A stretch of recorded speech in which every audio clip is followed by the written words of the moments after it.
Mr. Mayor, fellow Democrats,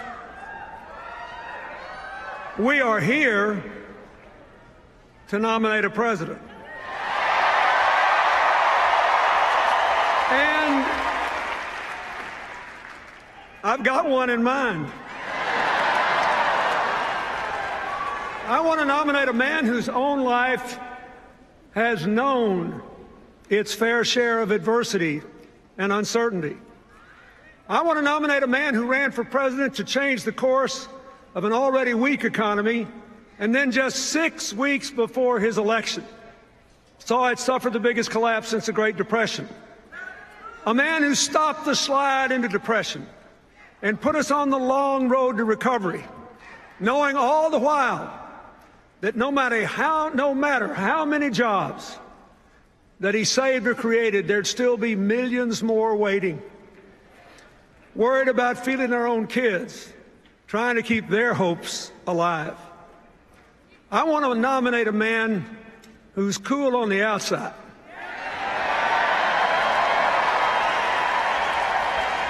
but who burns for America on the inside.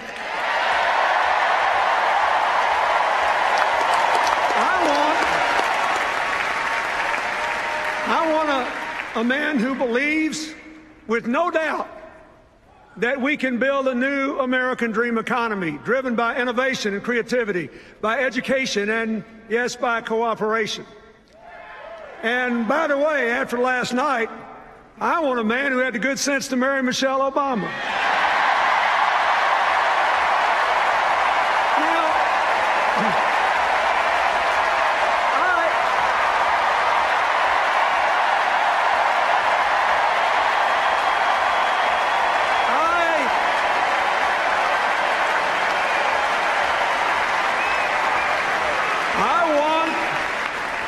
I want Barack Obama to be the next president of the United States. And I proudly nominate him to be the standard bearer of the Democratic Party.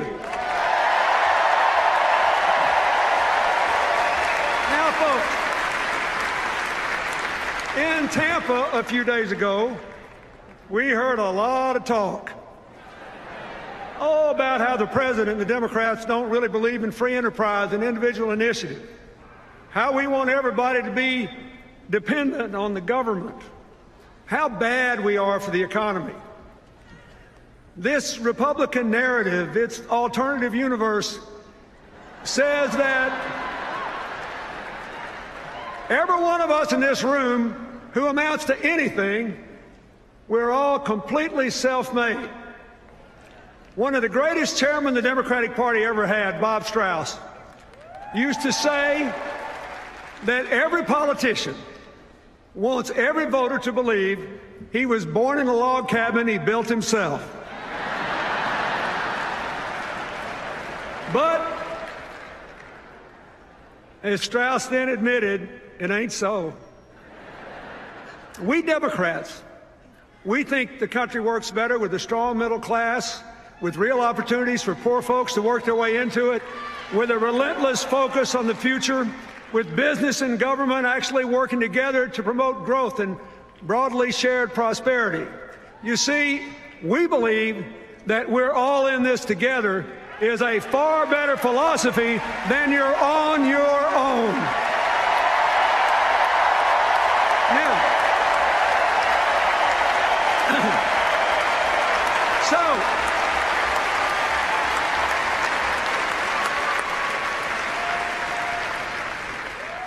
who's right? Well, since 1961, for 52 years now, the Republicans have held the White House 28 years, the Democrats 24. In those 52 years, our private economy has produced 66 million private sector jobs. So what's the job score? Republicans, 24 million, Democrats, 42.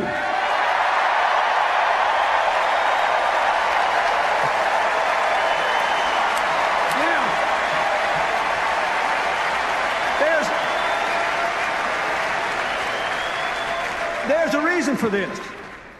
It turns out that advancing equal opportunity and economic empowerment is both morally right and good economics. Why? Because poverty, discrimination, and ignorance restrict growth. When you stifle human potential, when you don't invest in new ideas, it doesn't just cut off the people who are affected, it hurts us all. We know that investments in education and infrastructure and scientific and technological research increase growth. They increase good jobs, and they create new wealth for all the rest of us. Now, there's something I've noticed lately, you probably have too, and it's this. Maybe just because I grew up in a different time, but though I often disagree with Republicans, I actually never learned to hate them the way the far right that now controls their party seems to hate our president and a lot of other Democrats.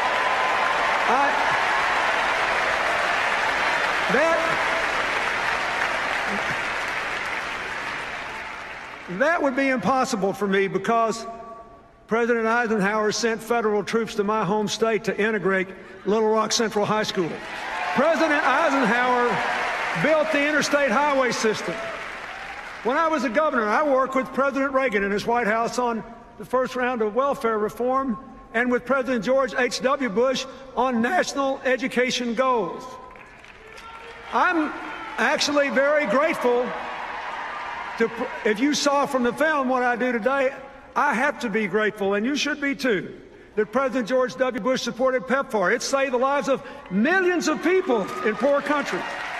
And I have been honored to work with both Presidents Bush on natural disasters in the aftermath of the South Asian tsunami, Hurricane Katrina, the horrible earthquake in Haiti. Through my foundation, both in America and around the world, I'm working all the time with Democrats, Republicans, and independents. Sometimes I couldn't tell you for the life who I'm working with because we focus on solving problems and seizing opportunities and not fighting all the time.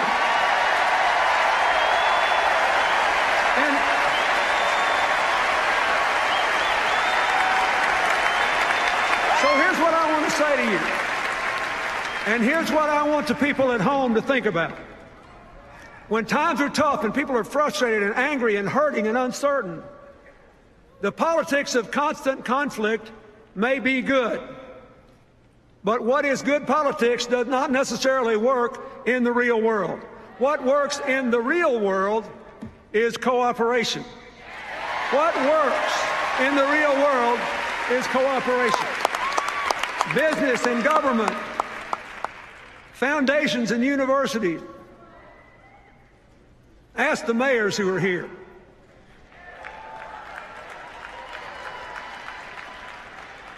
Los Angeles is getting green and Chicago is getting an infrastructure bank because Republicans and Democrats are working together to get it. They didn't check their brains at the door. They didn't stop disagreeing, but their purpose was to get something done.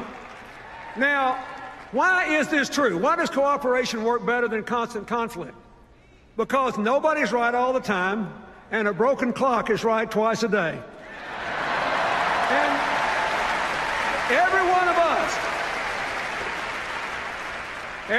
us and every one of them, we're compelled to spend our fleeting lives between those two extremes, knowing we're never going to be right all the time and hoping we're right more than twice a day. Unfortunately, the faction that now dominates the Republican Party doesn't see it that way. They think government is always the enemy, they're always right, and compromise is weakness. Just in the last couple of elections, they defeated two distinguished Republican senators because they dared to cooperate with Democrats on issues important to the future of the country, even national security. They beat a Republican congressman with almost 100% voting record on every conservative score because he said he realized he did not have to hate the president to disagree with him. Boy, that was a non-starter, and they threw him out. One of the main reasons we ought to re-elect President Obama is that he is still committed to constructive cooperation. Look at his record. Look at his record. Look at his record. He appointed Republican secretaries of defense, the Army, and transportation. He appointed a vice president who ran against him in 2008. And he trusted that vice president to oversee the successful end of the war in Iraq and the implementation of the Recovery Act. And Joe Biden did a great job with both.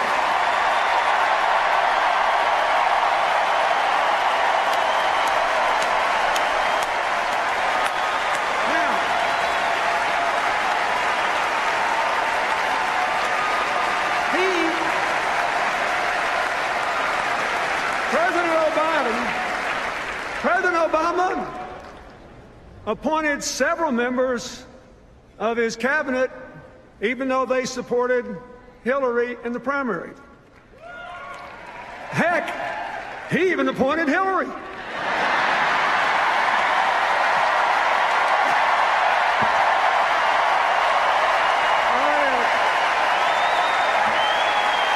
wait a minute.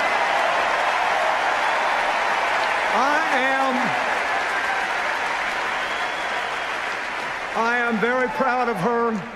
I am proud of the job she and the national security team have done for America. I am grateful that they have worked together to make us safer and stronger, to build a world with more partners and fewer enemies. I'm grateful for the relationship of respect and partnership she and the president have enjoyed, and the signal that sends to the rest of the world that democracy does not have to be a blood sport. It can be an honorable enterprise that advances the public interest.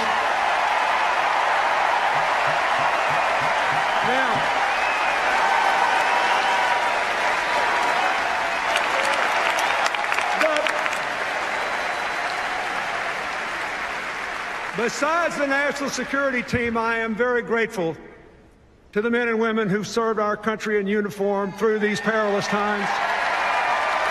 And I am especially grateful to Michelle Obama and to Joe Biden for supporting those military families while their loved ones were overseas. And for supporting our veterans when they came home. When they come home bearing the wounds of war or needing help to find education or jobs or housing. President Obama's whole record on national security is a tribute to his strength, to his judgment, and to his preference for inclusion and partnership over partisanship.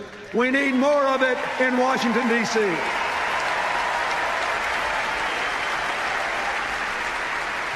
Now, we all know that he also tried to work with congressional Republicans on health care, debt reduction, and new jobs. And that didn't work out so well. But it could have been because, as the Senate Republican leader said in a remarkable moment of candor 2 full years before the election, their #1 priority was not to put America back to work. It was to put the president out of work. Well, wait a minute. Senator, I hate to break it to you, but we're going to keep President Obama on the job. Yeah. Are you ready for that? Are you willing to work for it? Wait a minute.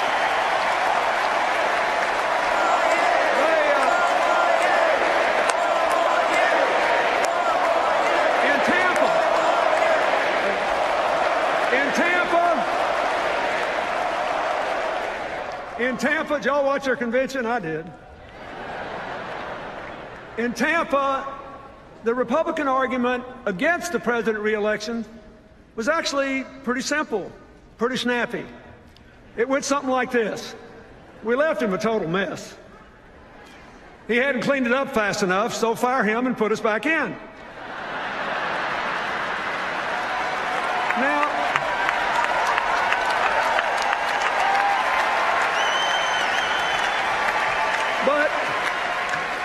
But they did it well. They looked good. They sounded good. They convinced me that they all loved their families and their children and were grateful they'd been born in America and all. Really, I'm not being. They did. And this is important. They convinced me they were honorable people who believe what they've said, and they're going to keep every commitment they've made. We just got to make sure the American people know what those commitments are. Because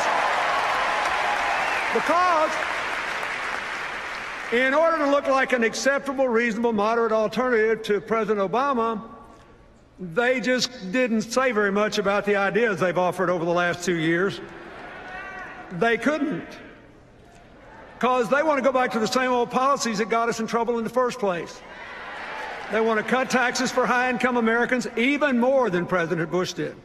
They want to get rid of those pesky financial regulations designed to prevent another crash and prohibit future bailouts.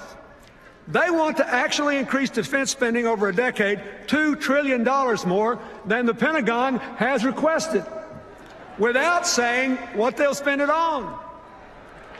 And they want to make enormous cuts in the rest of the budget, especially programs that help the middle class and poor children.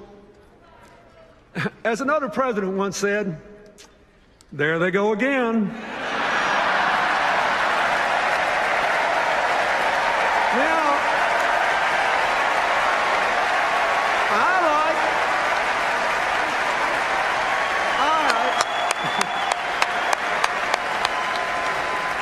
I like the argument for President Obama's re-election a lot better.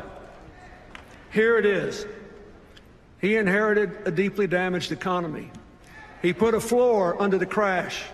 He began the long, hard road to recovery and laid the foundation for a modern, more well-balanced economy that will produce millions of good new jobs, vibrant new businesses, and lots of new wealth for innovators. Now, are we where we want to be today? No. Is the president satisfied? Of course not. But are we better off than we were when he took office? Listen to this. Listen to this. Everybody's forgotten. Everybody's forgotten. When President Barack Obama took office, the economy was in free fall. It had just shrunk 9 full % of GDP. We were losing 750,000 jobs a month. Are we doing better than that today? The answer is yes. Now look, here's the challenge he faces and the challenge all of you who support him face. I get it. I know it. I've been there. A lot of Americans are still angry and frustrated about this economy. If you look at the numbers, you know employment is growing, banks are beginning to lend again. In a lot of places, housing prices are even beginning to pick up. But too many people do not feel it yet. I had the same thing happen in 1994 and early 95. We could see that the policies were working, that the economy was growing, but most people didn't feel it yet. Thankfully, by 1996, the economy was roaring, everybody felt it, and we were halfway through the longest peacetime expansion in the history of the United States. But, wait. The difference this time is purely in the circumstances. President Obama started with a much weaker economy than I did. Listen to me now. No president, not me, not any of my predecessors, no one could have fully repaired all the damage that he found in just 4 years. Now,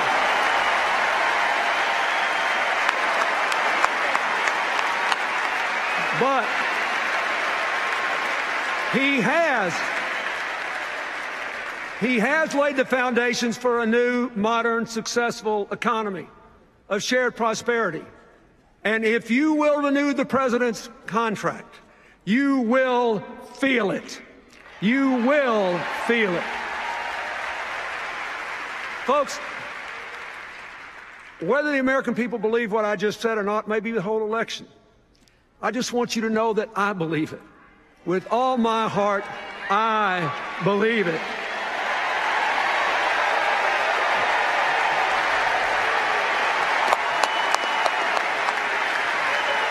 Now,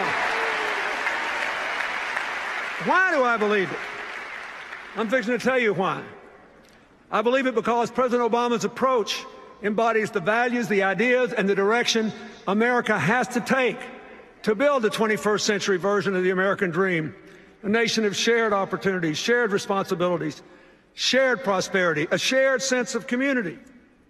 So let's get back to the story. In 2010, as the President's recovery program kicked in, the job losses stopped, and things began to turn around. The Recovery Act saved or created millions of jobs and cut taxes, let me say this again, cut taxes for 95% of the American people. In the last 29 months, our economy has produced about 4.5 million private sector jobs. We could have done better, but last year the Republicans blocked the president's job plan, costing the economy more than 1 million new jobs. So here's another job score. President Obama plus 4.5 million. Congressional Republicans, 0. During this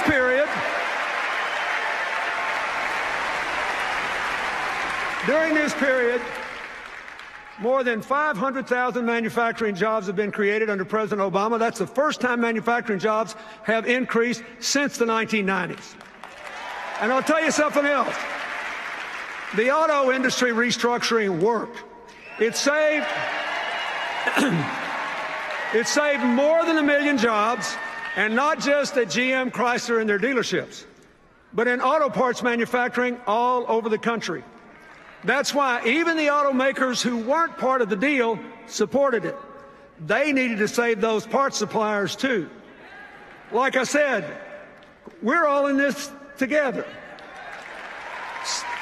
So what's happened?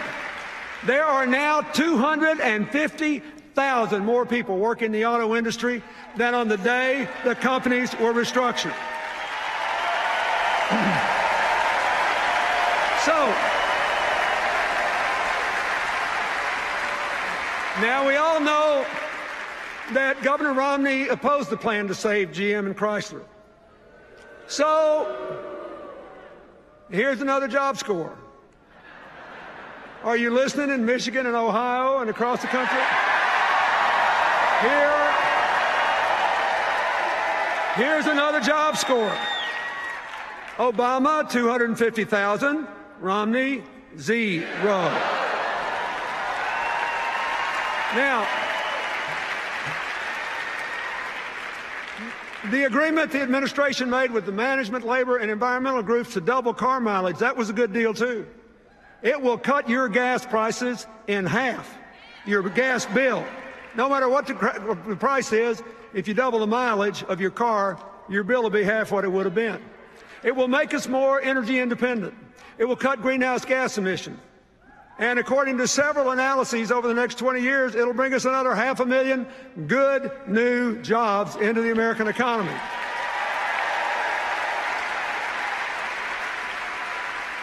The president's energy strategy, which he calls all of the above, is helping too. The boom in oil and gas production, combined with greater energy efficiency, has driven oil imports to a near 20-year low and natural gas production to an all-time high. And renewable energy production has doubled.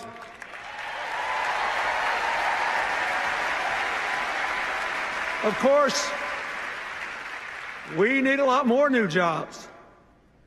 But there are already more than 3 million jobs open and unfilled in America, mostly because the people who apply for them don't yet have the required skills to do them.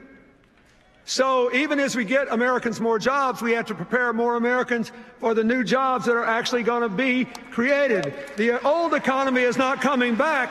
We've got to build a new one and educate people to do those jobs.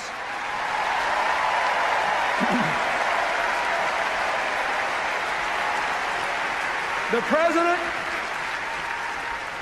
President and his Education Secretary have supported community colleges and employers in working together to train people for jobs that are actually open in their communities. And even more important, after a decade in which exploding college costs have increased the dropout rate so much that the percentage of our young people with four-year college degrees has gone down so much that we have dropped to 16th in the world in the percentage of young people with college degrees. So, the President's student loan reform is more important than ever. Here's what it does. Here's what it does. You need to tell every voter where you live about this. It lowers the cost of federal student loans, and even more important, it gives students the right to repay those loans as a clear, fixed, low percentage of their income for up to 20 years. Now, what does this mean? What does this mean? Think of it. It means no one will ever have to drop out of college again for fear they can't repay their debt. And it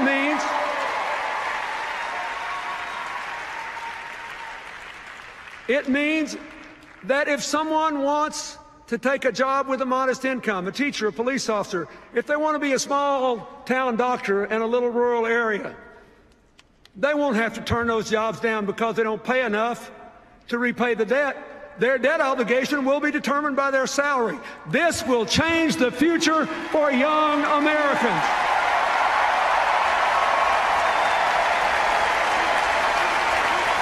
I don't know about you, but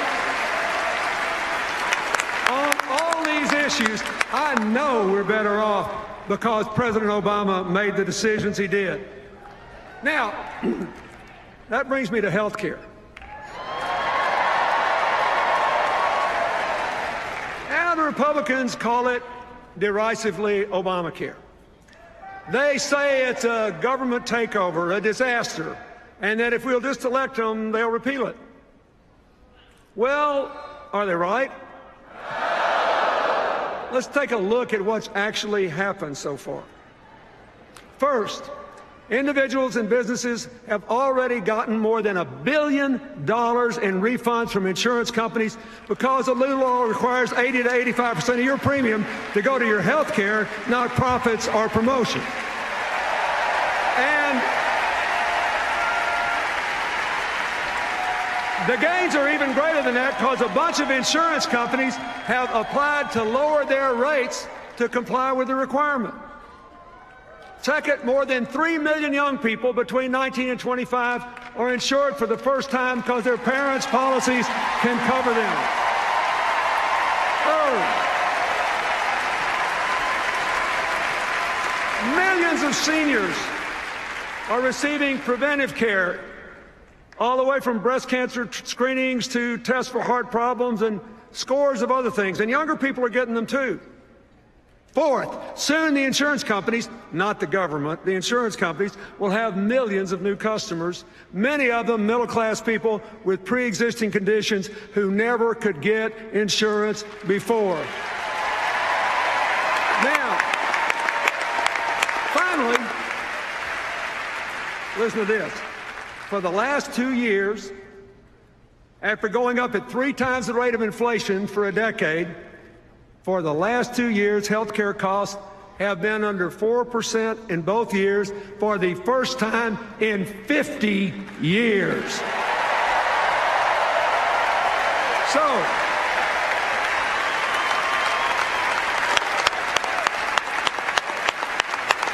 let me ask you something. Are we better off because President Obama fought for health care reform? You bet we are. Now, there were 2 other attacks on the president in Tampa I think deserve an answer. First, both Governor Romney and Congressman Ryan attacked the president for allegedly robbing Medicare of $716 billion. That's the same attack they leveled against the Congress in 2010. And they got a lot of votes on it. But it's not true. Look, here's what really happened. You be the judge. Here's what really happened. There were no cuts to benefits at all. None. What the president did was to save money by taking the recommendations of a commission of professionals to cut unwarranted subsidies to providers and insurance companies that were not making people healthier and were not necessary to get the providers to provide the service. And instead of raiding Medicare, he used the savings to close the donut hole in the Medicare drug program. And you all got to listen carefully to this. This is really important. And to add 8 years to the life of the Medicare Trust Fund so it is solvent till 2024.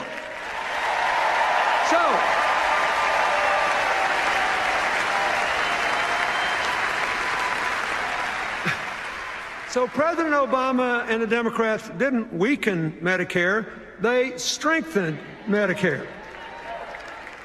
Now, when Congressman Ryan looked into that TV camera and attacked President Obama's Medicare savings as, quote, the biggest, coldest power play, I didn't know whether to laugh or cry. Because that $716 billion is exactly to the dollar the same amount of Medicare savings that he has in his own budget.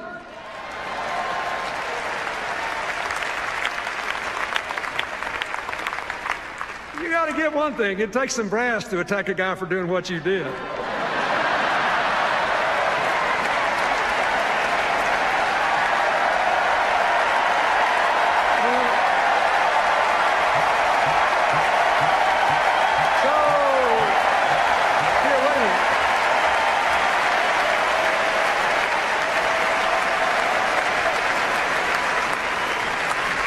Now, you're having a good time, but this is getting serious. I want you to listen.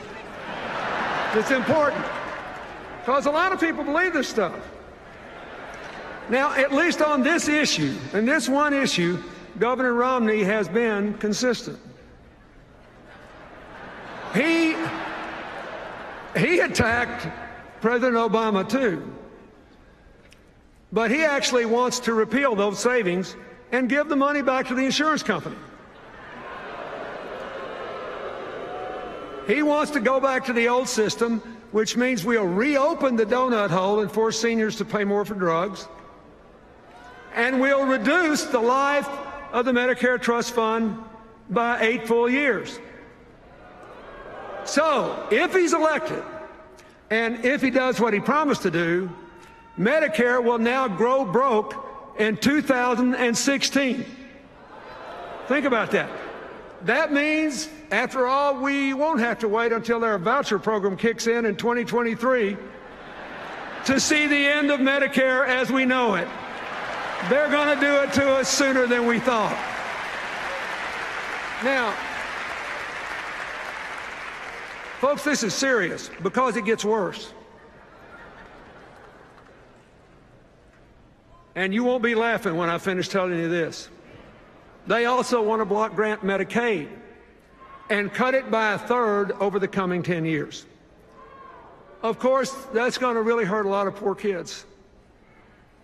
But that's not all. A lot of folks don't know it, but nearly 2/3 of Medicaid is spent on nursing home care for Medicare seniors who are eligible for Medicaid.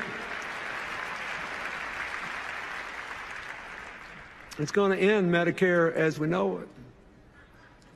And a lot of that money is also spent to help people with disabilities, including a lot of middle-class families whose kids have Down syndrome or autism or other severe conditions.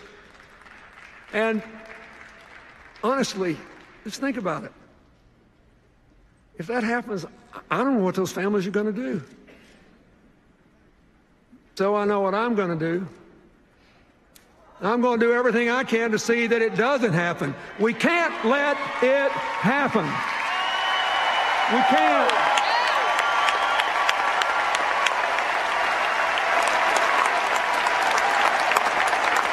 Now,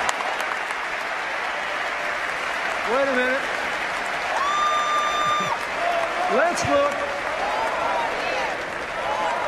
Let's look at the other big charge the Republicans made. It's a real doozy. They actually have charged and run ads saying that President Obama wants to weaken the work requirements in the welfare reform bill I signed that moved millions of people from welfare to work. Wait, you need to know, here's what happened. Nobody ever tells you what really happened. Here's what happened. When some Republican governors asked if they could have waivers to try new ways to put people on welfare back to work, the Obama administration listened, because we all know it's hard for even people with good work histories to get jobs today, so moving folks from welfare to work is a real challenge. And the administration agreed to give waivers to those governors and others only if they had a credible plan to increase employment by 20%, and they could keep the waivers only if they did increase employment. Now, did I make myself clear? The requirement was for more work, not less. So, this is personal to me. We moved millions of people off welfare. It was one of the reasons that in the 8 years I was president, we had 100 times as many people move out of poverty into the middle class than happened under the previous 12 years. 100 times as many. It's a big deal. But I am telling you, the claim that President Obama weakened welfare reform's work requirement is just not true. But they keep on running ads claiming it.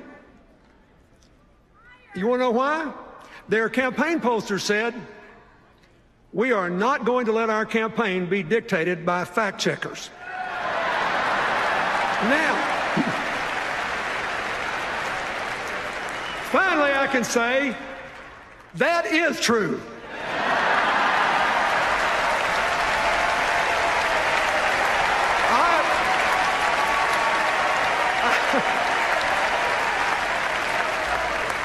I couldn't have said it better myself.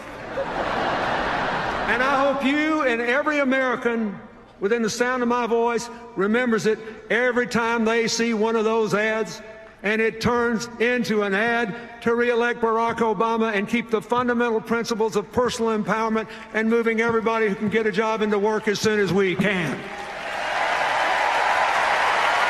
Now,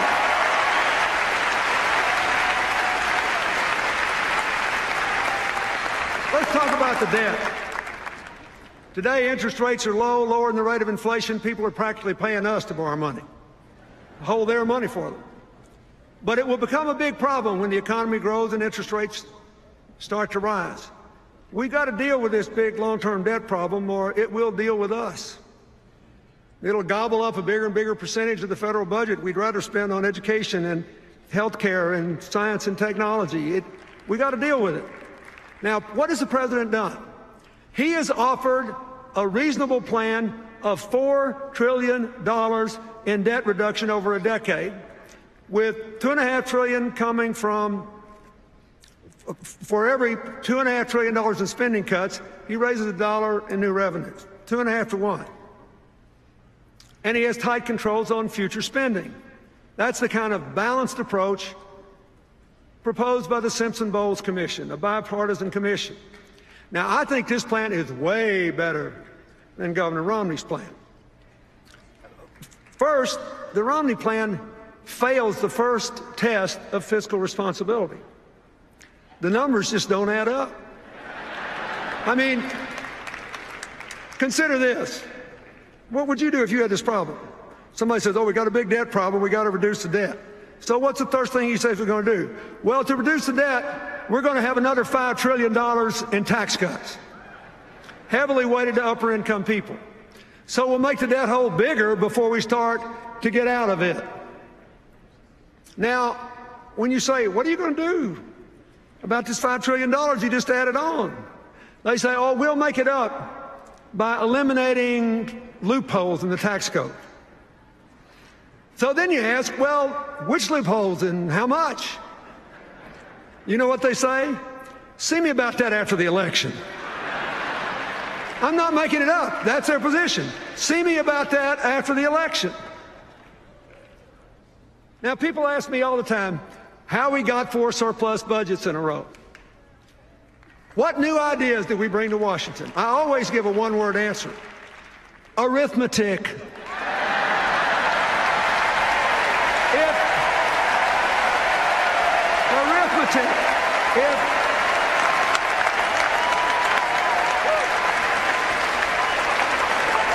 If they stay with this $5 trillion tax cut plan in a debt reduction plan, the arithmetic tells us, no matter what they say, one of 3 things is about to happen. One,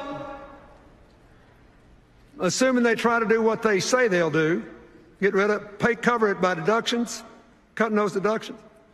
One, they'll have to eliminate so many deductions, like the ones for home mortgages and charitable giving, that middle-class families will see their tax bills go up an average of $2,000, while anybody who makes $3 million or more will see their tax bill go down $250,000.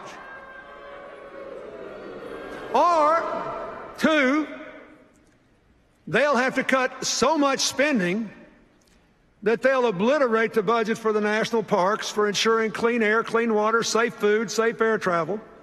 They'll cut way back on Pell Grants, college loans, early childhood education, child nutrition programs, all the programs that help to empower middle-class families and help poor kids. Oh, they'll cut back on investments in roads and bridges and science and technology and biomedical research. That's what they'll do. They'll hurt the middle class and the poor and put the future on hold to give tax cuts to upper income people who've been getting it all along. Or 3, in spite of all the rhetoric, they'll just do what they've been doing for more than 30 years. They'll go in and cut the taxes way more than they cut spending, especially with that big defense increase, and they'll just explode the debt and weaken the economy. And they'll destroy the federal government's ability to help you by letting interest gobble up all your tax payments. Don't you ever forget, when you hear them talking about this, that Republican economic policies quadrupled the national debt before I took office, in the 12 years before I took office, and double the debt in the 8 years after I left, because it defied arithmetic.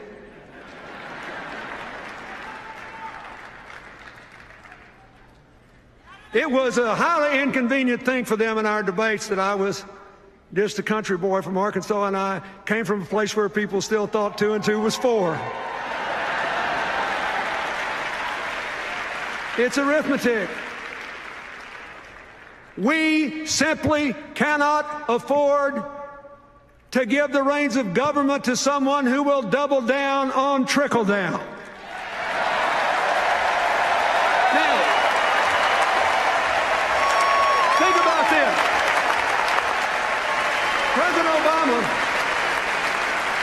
President Obama's plan cuts the debt, honors our values, brightens the future of our children, our families, and our nations. It's a heck of a lot better. It passes the arithmetic test, and far more important, it passes the values test. My fellow Americans, all of us in this grand hall and everybody watching at home, when we vote in this election, we'll be deciding what kind of country we want to live in. If you want a winner-take-all, you're on your own society, you should support the Republican ticket. But if you want a country of shared opportunities and shared responsibility, we're all in this together society, you should vote for Barack Obama and Joe Biden.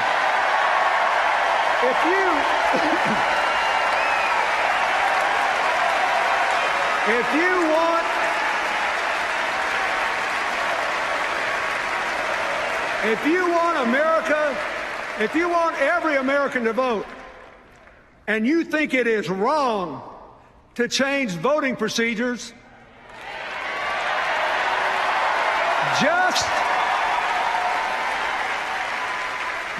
to reduce the turnout of younger, poorer, minority, and disabled voters, you should support Barack Obama.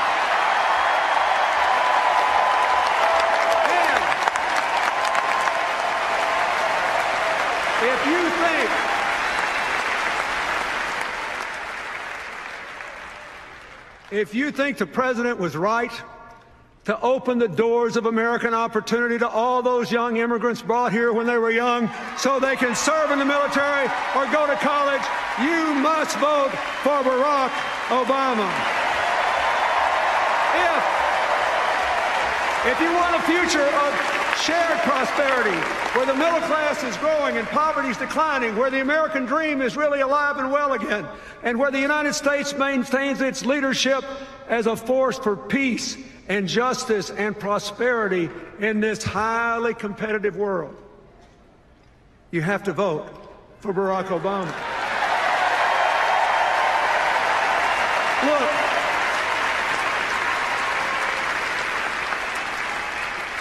I love our country so much, and I know we're coming back. For more than 200 years, through every crisis, we've always come back.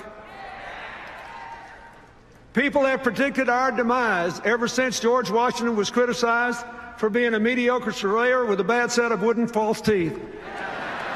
And so far, every single person that's bet against America has lost money, because we always come back. We come through every fire a little stronger and a little better.